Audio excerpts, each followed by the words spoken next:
Olá amigos, sejam bem-vindos a mais um vídeo do meu canal, eu sou o Lucas Knaip. Vamos falar sobre o futebol brasileiro. Tivemos agora a 13ª rodada do Campeonato Brasileiro, encerrada com a goleada do Atlético, que ampliou ainda mais sua liderança, ainda com um jogo a menos, mostrando uma grande campanha, um trabalho do São Paulo que vem impressionando agora. O Atlético está em evolução, isso que está chamando mais atenção, né? Que o time está conseguindo melhorar a cada rodada. Aproveitando o fato das infelizes eliminações na Sul-Americana e na Copa do Brasil, muito cedas, acabam sendo uma grande vantagem nesse período de pandemia, porque há muito tempo para o São Paulo trabalhar e com um técnico bom, o tempo para trabalhar, as coisas começam a fluir, há mais organização e o time está fazendo um trabalho impecável até agora. E o condicionamento físico vai ajudando também. Por ter menos jogos, você consegue ter um time mais inteiro, consegue manter a pressão e consegue se pôr sobre os seus oponentes que estão mais desgastados. Então o São Paulo tem uma vantagem muito estratégica nesse momento, coisa que ele não vai ter na próxima temporada, mas o fato é que o Atlético tem uma grande chance de ser campeão brasileiro, principalmente pela vantagem física. E a vantagem física conta muito nesses jogos. E a gente vai falar mais do Atlético no fim do vídeo, que é claro, o último jogo da rodada. Mas aconteceu muita coisa, teve Grenal, teve São Paulo tropeçando de novo. Obviamente, coitado do Diniz, né? O time consegue 19 finalizações, mas só 5 no gol. Tem coisa que não é culpa do técnico, né? O São Paulo perde muita oportunidade, porque eu vi aquele River Plate de São Paulo, quantidade de gol que o São Paulo perdeu, um gol ali no final, assim, que convenhamos, né? Se alguns jogadores um pouco mais de qualidade, né? Que o pessoal fica, tem o Daniel Alves, tem o Hernanes, tem o Juan Fran. Gente, esses jogadores são velhos, né? Eles não estão produzindo como antes. Eu acho que o Diniz também inventa de colocar o Daniel Alves no meio campo, mas de qualquer maneira o São Paulo falta qualidade em algumas áreas do campo e acaba levando o empate do Coritiba. O Jorginho fez um trabalho interessante com o Coritiba, mas o time de São Paulo vem decepcionando alguns jogos, vem até jogando bem em algumas maneiras, mas falta consistência. E a gente também teve o Corinthians tropeçando de novo, fazendo um jogo assim. Coloca aí nos comentários qual foi o pior jogo que você viu esse ano. Acho que no top 5 esse jogo do Corinthians com o Red Bull Bragantino deve estar. Se você não viu esse jogo, eu acho que Deus te abençoou muito, porque foi um jogo horrível de se ver. Um jogo de baixíssimo nível técnico, muitos erros. É um jogo horrível, né? E ainda passou na Globo, né? Eu acho que passou, né? Agora eu não me lembro se esse jogo passou ao vivo na Globo. É que a Globo tá passando muitos jogos do Corinthians para tentar competir com a SBT passando na Libertadores. Acho que não passou não, porque é sábado. Mas de qualquer maneira, foi um jogo terrível, né? A questão é que a gente também teve o Bahia perdendo para o Sport, o Mano Menezes que disse que ia consertar um pouco o Bahia, né? Disse que o negócio poderia decolar, 4 derrotas em 5 jogos, e o Sport do Jair Ventura inacreditavelmente está em quinto, se não me engano. Isso está me surpreendendo muito, né? Porque ninguém estava esperando que o Jair Ventura fosse fazer um trabalho até agora bom. Óbvio que a gente tem que relevar algumas questões, né? Até agora o Sport não foi hiper testado de verdade, pegou aquele oponente forte, casca grossa, mas de qualquer maneira, quinto lugar já é impressionante. Se você vence os jogos da parte de baixo da tabela com o elenco que o Sport tem agora, já é uma notícia muito boa e o Sport tem feito um trabalho até agora impressionante, se defendido bem, né? Porque assim, você pode ser retranqueiro, mas se você souber se defender e aproveitar a chance que ele tem, você consegue produzir bons resultados. Então assim, o Sport tem seus méritos, o Jair Ventura até agora tem seus méritos, impressionando bastante. Nem a diretoria do Sport esperava que ele fosse tão bem. O Goiás, que demitiu o Thiago Largue por excesso de profissionalismo, né, por cobrar a pontualidade dos funcionários, dos jogadores, profissionalização do futebol, muitos treinos, que absurdo, né? Contratou o Anderson Moreira e na primeira partida já tomou 3 gols, né? Porque se tinha uma coisa que o Thiago Largue estava fazendo, ele estava funcionando ligeiramente um pouquinho bem, a defesa parecia mostrar um pouco mais de organização. E o Santos, com um jogador a menos, conseguiu marcar 2 gols. Depois acabou tendo um expulso também o Goiás, mas de qualquer maneira, decepcionante esse jogo, né? Teve algumas jogadas ofensivas ali que foram interessantes, mas já é um começo um pouco negativo para o Goiás. Fato é que não é o melhor início, né, de trabalho para o Anderson Moreira. E também convenhamos, né, como é que vai ser um ambiente de trabalho positivo no lugar que, se os jogadores ou os funcionários reclamam que o técnico está cobrando demais, ele pode cair. Isso aí é um pouco exagerado, né? E a gente também teve o Flamengo vencendo com o elenco misto, né? O Atlético Paranaense também estava, porque ambos se enfrentam no meio de semana pela Copa do Brasil. E o Atlético Mineiro tendo um futebol maravilhoso, um primeiro tempo incrível, e controlou basicamente o jogo no segundo tempo, teve chance até de ampliar, mas aplicou uma boa goleada sobre um dos times que são bem treinados nesse país, né? O Ramon Menezes faz um bom trabalho no Vasco, mas o fato é que o Atlético tem mais elenco e tem mais volume de jogo e está com o elenco mais inteiro, né? E no campeonato que você há tanto desgaste físico, o Atlético Mineiro tem a grande chance de ser campeão brasileiro por causa disso, porque ele só está no Campeonato Brasileiro, foi eliminado da Sul-Americana logo de início, depois na Copa do Brasil foi eliminado pelo Afogados, né? E acabou que não tem mais jogos de meio de semana, Aí o foco total é para o Brasileirão, você tem tempo para treinar, tempo para organizar o time, e nisso a Atlético Mineiro consegue uma grande chance de ser bicampeão brasileiro. Realmente a grande chance do Atlético, já abriu 5 pontos para o Internacional com um jogo a menos, isso é algo para ser comemorado pela torcida atleticana. Mas vamos falar dos jogos. Primeiro, Grêmio Internacional. Olha, eu não sei o que acontece com o Internacional. Eu acho que o Internacional é mais organizado que o Grêmio, mas o Renato Gaúcho gasta todo o talento dele como treinador no Grenal. Acho que é só isso que ele tá fazendo nesse ano, porque o ano do Grêmio é ruim, né? A gente sabe disso. O Grêmio até passou de fase na Libertadores, mas o Grêmio não vem deixando a desejar. O Campeonato Brasileiro deles é bem fraco esse ano, 8 empates. Basicamente o Grêmio, o Palmeiras e o Botafogo são os times que mais empatam nesse país. E o Grêmio não vem conseguindo os resultados e está lá mais para a parte de baixo da tabela. Uma coisa muito decepcionante para um time que tem bom elenco, principalmente na parte defensiva. E a questão é que o Grêmio teve a chance de vencer o jogo, mas estava com a mais. O Cortez, meu amigo, que coisa. Ele amplia a área de contato lá, causa o pênalti. Um pênalti que, na minha opinião, é mal cobrado pelo Thiago Galhardo, mas ele dá sorte, que a bola bate na trave, volta nas costas do goleiro e entra no gol. E também temos, é claro, o Cortez sendo expulso por um lance muito idiota. Então, assim, o Cortez teve uma partida horrível ali pelo Grêmio e acabou ajudando muito o Internacional a empatar esse jogo. Mas o time do Cudê parece que perde um pouco as forças contra o Grêmio. Mas é uma sequência ruim, 2 derrotas e 2 empates. Óbvio que é muito afetada pela Libertadores. O Internacional não tem elenco de rotação, né? Como possuem elencos como o Palmeiras, o Flamengo. O Atlético não tem necessidade, mas de qualquer maneira os elencos de rotação são importantes se você quiser ser competitivo em várias competições. Isso, na minha opinião, só 2 times possuem isso hoje, que é o Palmeiras e o Flamengo. E o Grêmio, o Grêmio não, mas o Internacional acaba prejudicado e tem 4 jogos sem vencer consecutivos até agora, enquanto o principal rival pelo título, o Atlético Mineiro, venceu as últimas 4 partidas, se aproveitando também da vantagem física. O Grêmio ainda mais para a parte de baixo da tabela. O Renato Gaúcho segue focando na Libertadores e fica deixando o Brasileirão de lado, mas nem sendo só por isso, o time joga a mão no Brasileirão, tinha a obrigação de ganhar mais jogos do que ganhou até agora. Palmeiras derrotou o Ceará. Olha, impressionante, né? Como é que talento individual desequilibra, né? Porque o Palmeiras tem um grande elenco, tem grandes jogadores, um grande elenco titular. E se não fosse isso, esse Palmeiras estava lascado, né? Porque o trabalho do Luxemburgo é ruim. Outra vez tem dificuldade quando não era para ter. O mínimo de organização tática você amassa o Ceará. O Ceará tem um trabalho até interessante do Guto Ferreira, mas a gente sabe que o elenco ele é bem limitado. E por causa disso, o Palmeiras consegue a vitória. Tem muito talento no time e esse talento desequilibra jogos. E agora foi mais uma vez que isso aconteceu. Já é a 5ª vitória do time do Luxemburgo, né? O time do Luxemburgo tem 5 vitórias, mas tem 7 empates. Muitos desses empates eram jogos que davam para ser vencidos, mas acaba que não consegue porque o time é desorganizado taticamente e não sabe enfrentar o adversário na maioria das vezes. Mesmo tendo muito talento, não adianta nada se eles estão desorganizados em campo e não têm funções pré-definidas. E esse é o grande problema do trabalho do Luxemburgo, porque deixa muito a desejar na organização tática, no posicionamento dos jogadores, e o problema que acontece é esse. O Palmeiras, que podia hoje estar brigando pau a pau com o Atlético Mineiro pela liderança no mínimo, está em 3º lugar, com 7 empates e 5 vitórias. Não perdeu, mas é aquela invencibilidade. 21 jogos, se você está empatando o máximo, não vai te levar longe. Porque apesar de estar invicto, você está basicamente a 2 pontos na frente do Sport, que perdeu 5 vezes. Isso é um resultado impressionante, fantástico, né? Então, sinceramente, o Palmeiras, na minha opinião, é uma decepção do lado de que ele empata demais quando poderia estar vencendo muitos jogos. E vamos olhar ali como é que vai ser daqui pra frente o Palmeiras, né? Eu acho que até agora o talento tem ajudado muito, mas tem uma hora que acaba, né, um pouco o crédito. Eu não sei como é que o Luxemburgo vai se manter esse nível assim do Palmeiras, né? Eu acho que vai ficar um pouco decepcionante você não perder quase nenhum jogo, mas o fato de que você não tá indo longe no campeonato, tá em 3º, mas dá pra ir mais, né? Convenhamos. Não acho que a torcida do Palmeiras está muito feliz com o futebol apresentado. Aí aquele jogo assim, horrível, ruim, péssimo, duro de assistir, que dá dor nos olhos, só de ver coisas horríveis. Corinthians e Bragantino.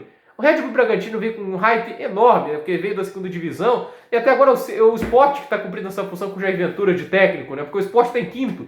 O fato é que o Red Bull Bragantino está jogando mal pra caraca, velho, que coisa. E não consegue vencer um dos times mais organizados desse campeonato brasileiro, que é o Corinthians. O Corinthians joga mal, não tem organização tática, não tem plano de jogo, o time é muito mal treinado, e a gente vê assim que talvez com Casares e Otero, talvez o Thiago Nunes fizesse um trabalho melhor que seu auxiliar. E o Corinthians até agora não foi buscar um técnico, né? Deixaram tudo na conta do auxiliar. Aí vem assim uns jornalistas como o Serito pedir Mano Menezes. A gente vamos falar logo aqui do Bahia, né? Tá jogando bem pra caraca, né, Serito? Né? Você queria ir no Corinthians, ia dar muito certo.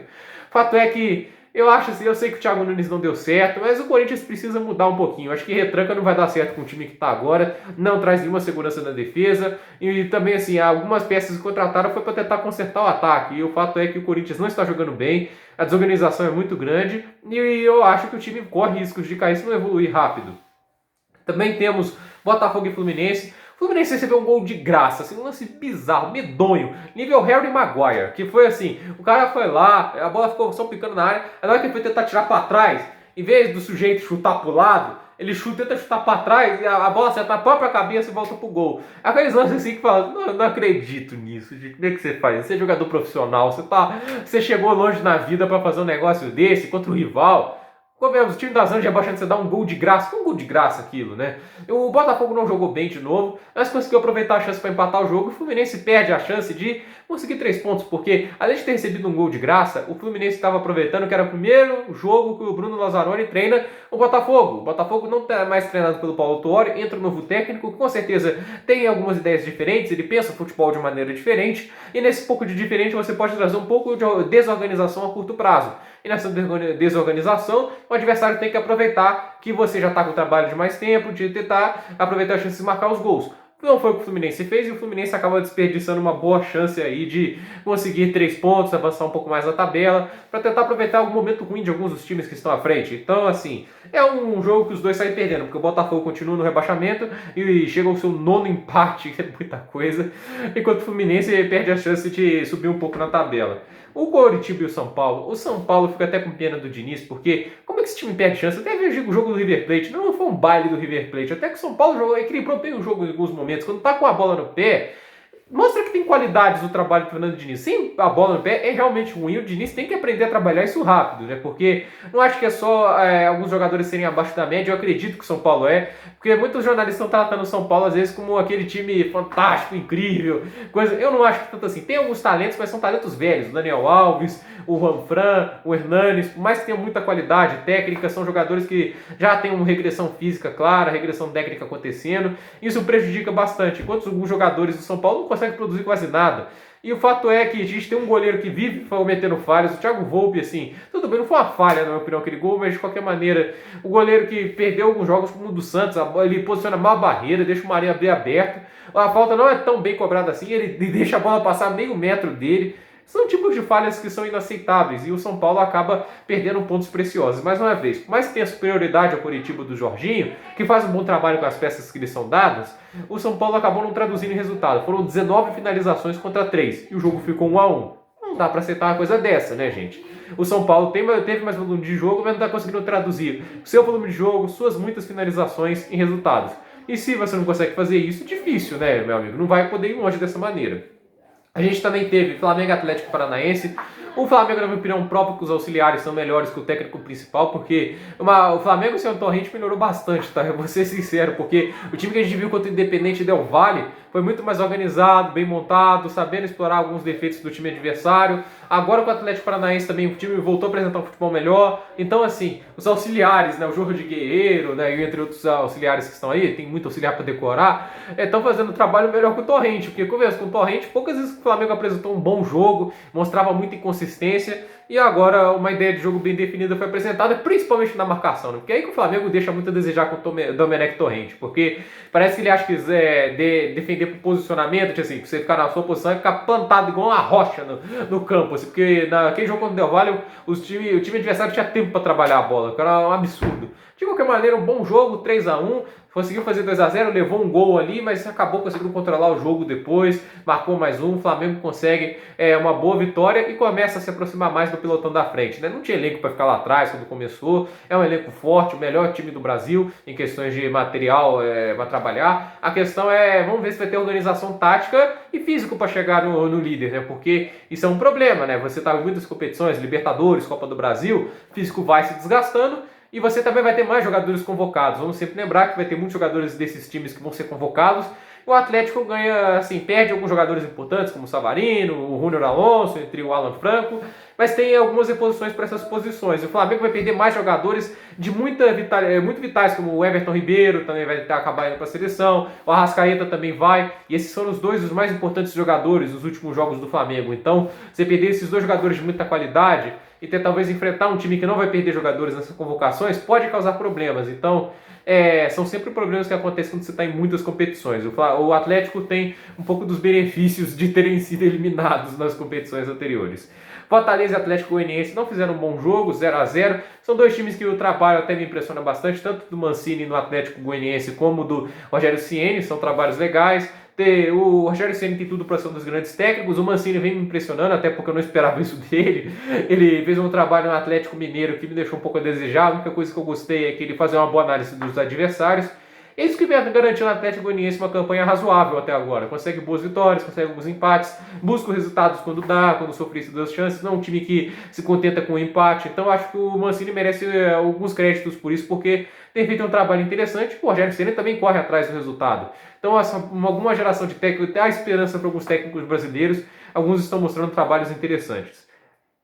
Tivemos também Bahia e Sport, Bahia perdendo mais um jogo em casa, o Mano Menezes até agora, o início pavoroso, né? 4 derrotas em 5 jogos, derrotou apenas o Botafogo que vinha em uma fase, e assim, convenhamos, né? O Mano Menezes que chegou a falar que esse negócio de técnicos estrangeiros é uma coisa que vai passar, é só a moda do momento. Ele não está colaborando muito para isso, né? Eu acho que ele está colaborando mais para as pessoas pensarem em ir atrás de técnico em outros lugares, né? O trabalho ele sempre tem como maior qualidade cruzamentos e a defesa. A defesa do Bahia não está funcionando. Todos os jogos que o Mano Menezes treinou até agora sofreram muitos gols. Óbvio que não foram 5 gols que sofreram contra o Flamengo, mas de qualquer maneira...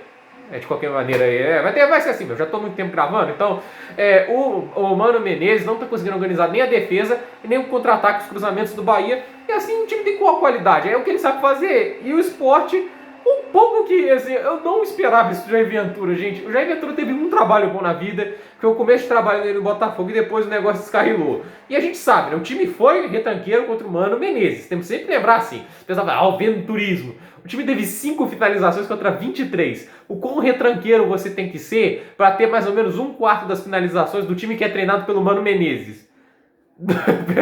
Mas se a gente pode falar uma coisa, dos retranqueiros venceu o melhor nesse jogo, porque o Jair Ventura soube organizar a defesa muito bem, tomou muitas finalizações, mas ao mesmo tempo conseguiu manter alguma segurança na defesa. O fato é que teve uma boa defesa do Lampuiri, né, que é o bom goleiro do Sport, que está conseguindo salvar um pouco da ineficiência de algumas vezes do ataque do Sport. Consegue marcar alguns gols das poucas chances que são dadas, até eficiente nesse sentido, mas de qualquer maneira o Sport, o pessoal tava de venturismo, mas convenhamos, né? 5 finalizações contra 23 e o outro time é treinado pelo Mano Menezes.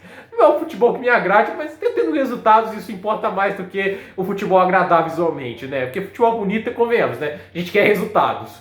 O Goiás, né? Que coisa, perdeu, né? Acabou a série invicta que estava de 3 jogos, que pro Goiás é grande coisa, que o Thiago Largue tinha começado, mas ele foi demitido, né? Poxa, exigir que tenha a pontualidade dos funcionários, dos jogadores, relatórios de desempenho, exigir muito também de evolução de futebol, que absurdo. Como é que alguém pensa nisso no futebol profissional?